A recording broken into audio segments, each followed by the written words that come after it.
Hello అండి, నేనొచ్చి మీకు Nellore style చేపల పులుసు చూపిస్తున్నాను. ఇవాళ ఆయిల్ తగినంత తీసుకుని ఆవాలు, జీలకర్ర, ఆనియన్స్, పచ్చిమిర్చి, కరివేపాకు వేసి ఫ్రై చేసుకోవాలి. అవి దూరగా వేగాక అప్పుడు 3 టమాటాస్ తీసుకుని అవి కూడా బాగా ఫ్రై చేసుకోవాలి.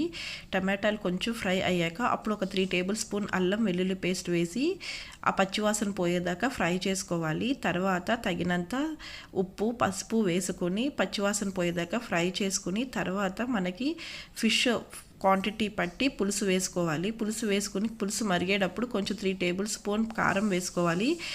కారం వేసుకున్నాక లాస్ట్కి కారం ఉప్పు సరిపోతే అప్పుడు అడ్జస్ట్ చేసుకోవచ్చు. మనము ఆ కారం వేసాక బాగా మరగనివ్వాలి సిమ్లో పెట్టి పులుసు ఎప్పుడైతే మరుగుతుందో అప్పుడు ఫిష్ పీసెస్ వేసి జాగ్రత్తగా కలుపుకోవాలి. మనం గరిటె పెట్టి కలుపుకోకుండా గిన్నెని జాగ్రత్తగా నిదానంగా తిప్పుకోవాలి. పెట్టేసి మూత పెట్టి సిమ్లో పెట్టేస్తే మన ఫిష్ పులుసు రెడీ అయిపోయింది. నా వీడియో కనుక మీకు నచ్చినట్లయితే సబ్స్క్రైబ్ చేయండి.